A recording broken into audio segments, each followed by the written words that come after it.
Les journalistes et la gestion de l'information en temps de crise, le ministère de la Communication initie un atelier de 3 jours sur la question et Séléngué a été choisi pour l'accueillir.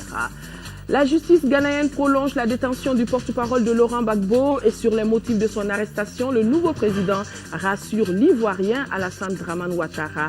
Accra ne sera pas une arrière-base de déstabilisation. Match de poule CAN 2013, Mali-Botswana ce week-end. Les Aigles se préparent activement à leur QG de Kabbalah. Le seul mot qui vaille est la victoire face aux Zèbres botswanais déjà présents à Bamako. Nous sommes jeudi 6 septembre 2012. Une grande quantité de pluie sur Bamako et environ. Mesdames et messieurs, bonsoir et bienvenue dans cette édition. Édition que nous ouvrons avec l'audience que le président de la République par intérim, Dioncounda Traoré, a accordée à une forte délégation de l'association Benkunda de France. Ensuite, la même délégation s'est dirigée vers la primature où elle a été reçue par le Premier ministre, chef du gouvernement. L'objectif de ces deux audiences était de rassurer le président de la République par intérim et le Premier ministre de la disponibilité et l'ambition de cette association pour aider le pays à lutter contre l'intégrisme religieux et à soutenir les populations du nord de notre pays. Le président de l'association Moro Makalou, à sa sortie d'audience, est au micro de Mahamadou Doumbia. Nous sommes une association de la diaspora malienne en France. Avec la crise que le Mali a connue, nous sommes réunis et sensibiliser cette diaspora pour voir des solutions de sortie de crise. Nous avons décidé, en tout cas, de venir au Mali, rencontrer les plus hautes autorités du pays pour qu'ensemble, de faire des propositions de sortie de crise. Ce qui nous intéresse aujourd'hui, c'est une union sacrée de tous les Maliens, de l'intérieur comme de l'extérieur, pour faire face à cette crise. Nous voulons lancer un appel solennel, pressant, à la diaspora malienne pour créer une ligne budgétaire pour soutenir l'armée malienne dans sa mission de reconquête des régions occupées. Et en même temps, nous avons aussi proposé d'expliquer nos difficultés. À Caille, déjà, nous avons créé un quartier pour préparer le retour des migrants à Caille et nous avons investi plus de 7 milliards à Caille. Donc, et nous voulons refaire la même expérience, transférer la même expérience dans la capitale, qui est Bamako.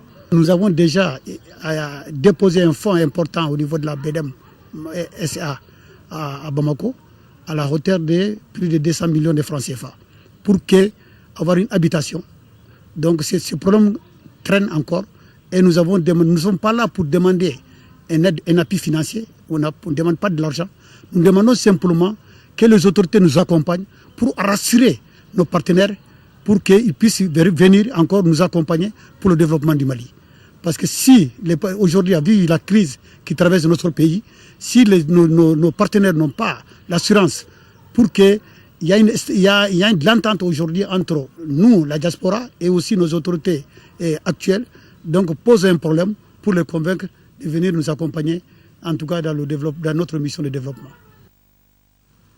Beaucoup d'activités pour les membres du gouvernement. Le ministre des Maliens de l'extérieur et de l'intégration africaine a présidé aujourd'hui dans la salle de conférence de son département la première session de la Commission nationale pour l'intégration africaine au titre de l'année 2012. L'ordre du jour portait sur la restitution des conclusions et recommandations des réunions organisées en 2012 dans le cadre de l'intégration.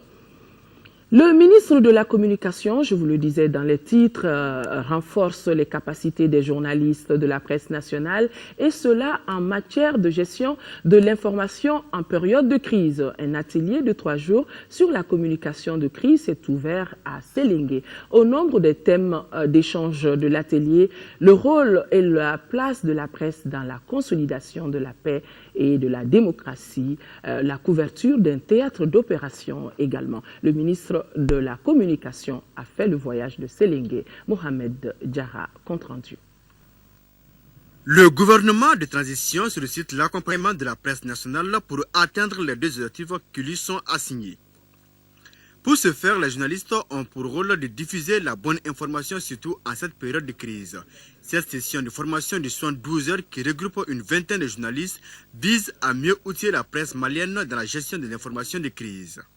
L'organisation du présent atelier trouve justification dans la nécessité d'outiller et de mieux orienter les professionnels des médias que vous êtes dans la collecte, le traitement et la diffusion de l'information pendant cette délicate période de crise.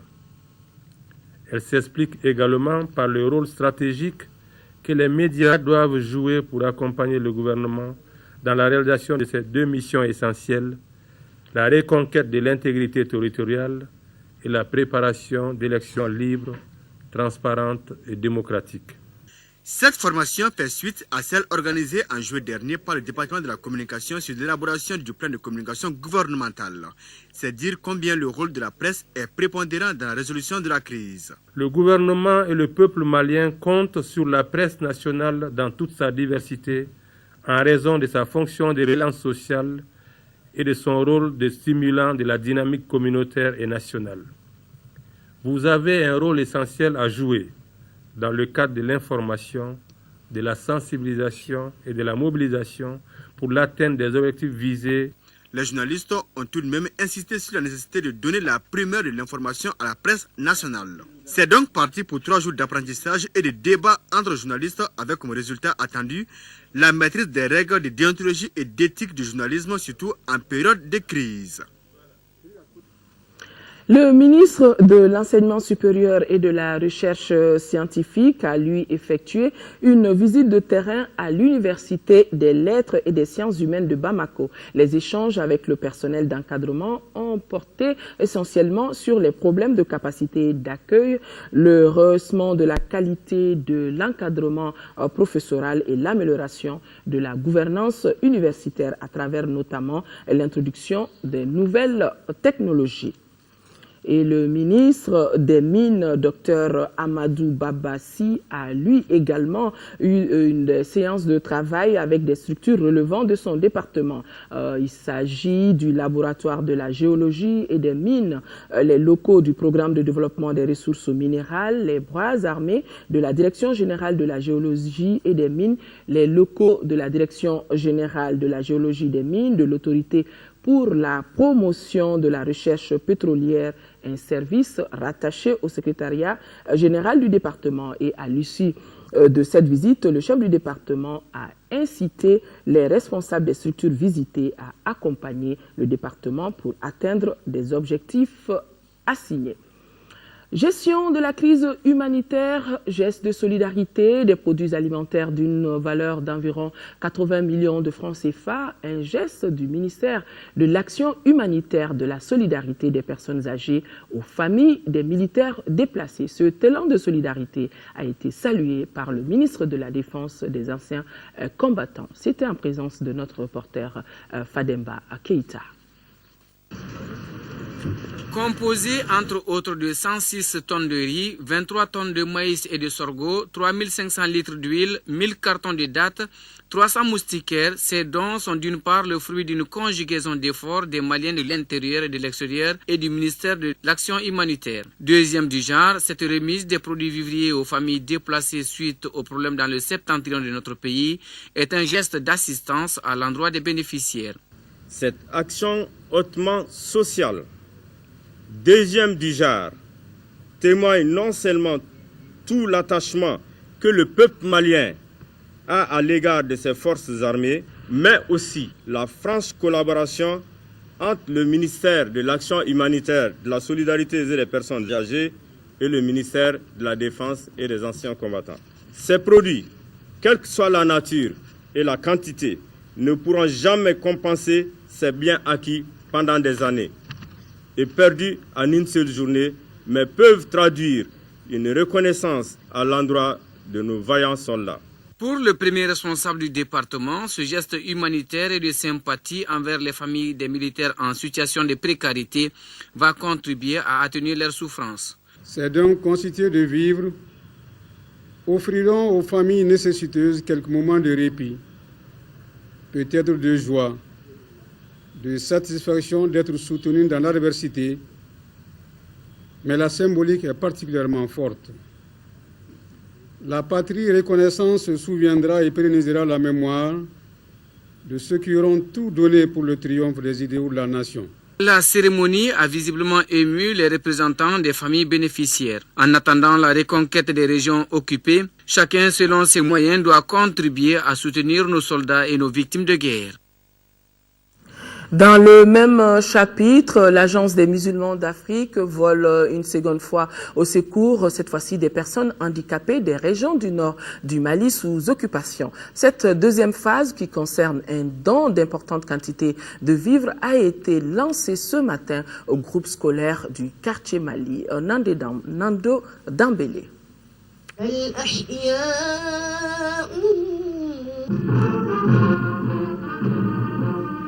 Lecture du Saint-Coran, hymne national et remise des dons. Voilà les temps forts de cette cérémonie. Cérémonie qui consacre le lancement de la deuxième phase du programme d'aide aux familles déplacées du Nord à Bamako.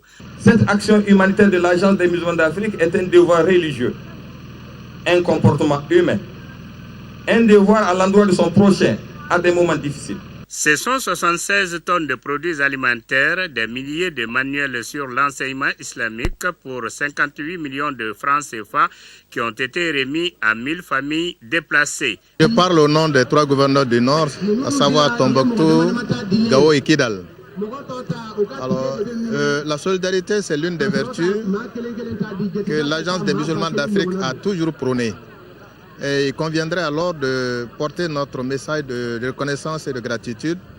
Et leur action ne se limite pas seulement à cette situation, ils l'ont fait avant et ils continuent d'agir dans le sens de l'appui, secours aux régions du Nord. Le geste démontre à suffisance l'engagement de l'Agence des musulmans d'Afrique et ses partenaires à faire face à la situation dramatique et humanitaire que vit notre pays. Je voudrais en cette heureuse circonstance, au nom du ministre de l'Action humanitaire, de la solidarité des personnes âgées, vous remercier pour vos gestes hautement patriotiques en direction de ces 1000 familles déplacées du nord du pays. Rappelons que la première phase du secours a concerné les régions de Ségou et Mopti en faveur de 2250 familles déplacées pour 171 tonnes de vivres d'une valeur de 113 millions de francs CFA.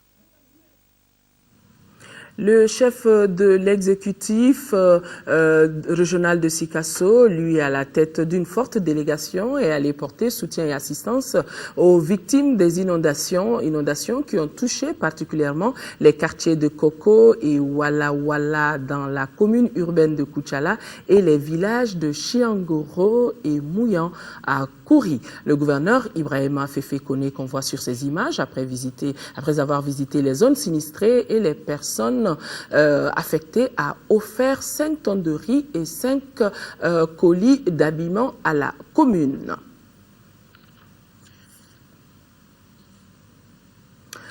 Le ministre du Travail, de l'Emploi et de la Formation professionnelle, Dr Diallo Dédia Mahaman Katra, a rencontré aujourd'hui les travailleurs du Conseil national du patronat du Mali et ceux de la Confédération syndicale des travailleurs du Mali. Dans ces deux structures, Madame le ministre a pu écouter, échanger avec les travailleurs des difficultés et donner des pistes garantissant le dialogue social dans notre pays. Tchemogo Sagara. Par ces rencontres à la CSTM et au Conseil national du patronat du Mali, Madame le ministre du Travail, de l'Emploi et de la Formation professionnelle veut témoigner de sa ferme volonté de partager les problèmes et établir un dialogue avec les structures relevantes de son département. Et dans le cadre du dialogue social, dans le cadre de la stabilité du pays, nous devons engager des discussions, nous devons nous comprendre sur tout ce qu'il y a comme problème qui nous lie. Parce que nous avons la même matière et nous devons travailler ensemble sur les mêmes éléments.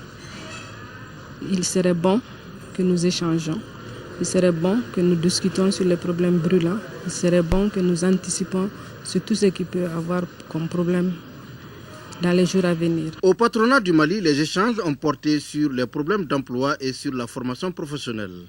Vous savez, avec la crise, le problème d'emploi se pose. Beaucoup d'entreprises ferment, le chômage est là. Qu'est-ce que nous allons faire pour pallier à cela? En plus, il y a la formation professionnelle. Effectivement, là aussi, il y a des problèmes parce qu'on a toujours dit, nous, au secteur privé, que la formation professionnelle ne répond pas à nos besoins. Donc là aussi, nous avons discuté pour voir comment nous allons faire pour que la formation professionnelle réponde aux besoins du secteur privé. Des préoccupations majeures ont dominé les débats à la CSTM avec Madame le ministre. Il s'agit du licenciement de plus de 700 travailleurs dans les mines et la non prise en compte de certaines préoccupations de la CSTM par l'État. Ici, tout comme au patronat, le chef du département, après avoir pris bonne note, a promis d'autres rencontres de travail. Faire le bilan des activités menées par le projet et programme du ministère de l'Élevage et de la Pêche, c'est le but d'une rencontre tenue aujourd'hui par le département. La rencontre a été élargie aux chefs de services centraux et rattachés et aux chefs de projet et programme du ministère. Amadou Ouattara, compte rendu. Cette rencontre élargie aux autres structures relevant du département de l'élevage et de la pêche a pour but d'échanger sur les activités prioritaires menées dans le cadre des projets et programmes du dit département. L'objet de cette rencontre, c'est d'abord pour moi d'être au fait des affaires de ce département pour aller au plus vite.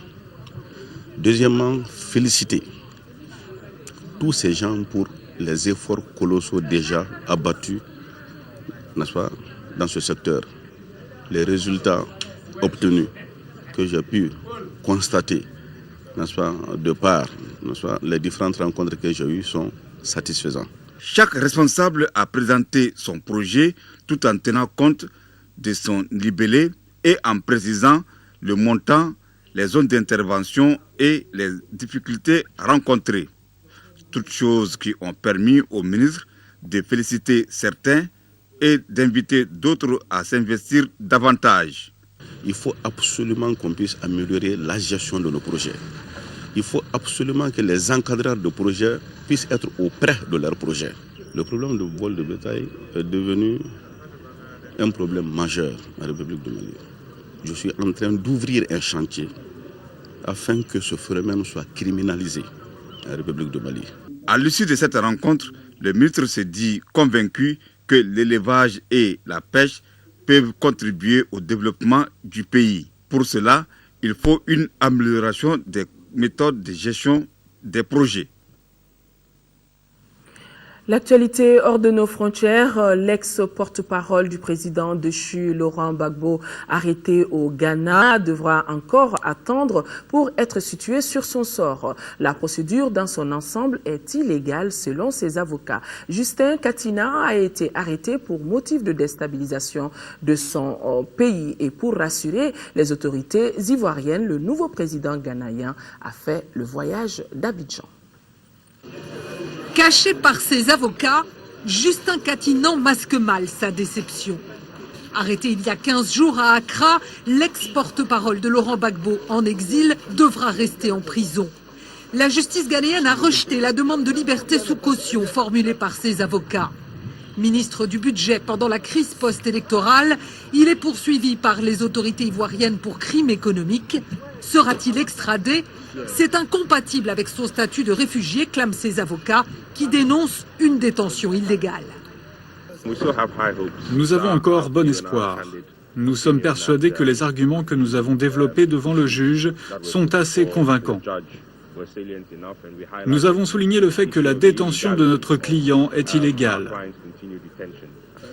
Hasard du calendrier, cette affaire intervient alors que le nouveau président du Ghana s'est rendu hier pour la première fois en Côte d'Ivoire où il s'est entretenu avec Alassane Ouattara. Au menu de cette rencontre, la coopération, y compris judiciaire, entre les deux États et le sort des proches de l'ancien régime ivoirien réfugiés au Ghana. Le territoire du Ghana ne sera pas une plateforme pour déstabiliser la Côte d'Ivoire. La paix en Côte d'Ivoire est aussi importante que la paix au Ghana. De quoi rassurer Abidjan, qui partage 700 km de frontières avec son voisin ghanéen. Avec le successeur d'Atta Mills, les autorités ivoiriennes espèrent voir enfin aboutir les mandats d'arrêt lancés en vain depuis 1 an contre les pro-Gbagbo exilés au Ghana. Contrairement à Justin Katina, la Mauritanie accède à la demande d'extradition de la Libye de l'ancien patron des services de renseignement. Abdullah Al-Senoussi a été extradé vers son pays et aura à répondre des crimes contre l'humanité. L'ex-directeur de la sécurité de Mohammar Gaddafi est sous le coup d'un mandat d'arrêt international de la CPI. Dans ce nuage de poussière, l'hélicoptère qui ramène sur le sol libyen Abdullah Al-Senoussi. L'ancien chef du renseignement de Kadhafi descend, le sourire aux lèvres. Emprisonné en Mauritanie depuis 6 mois, il vient tout juste d'être extradé vers la Libye qui compte le juger pour crimes contre l'humanité. Le chef d'état-major de l'armée libyenne s'est rendu en Mauritanie pour escorter le fugitif. Il a réagi normalement, son état de santé est excellent et il est serein, car il sait qu'il va être défendu par un avocat, parce que nous sommes un État de droit et nous respectons les droits de l'homme.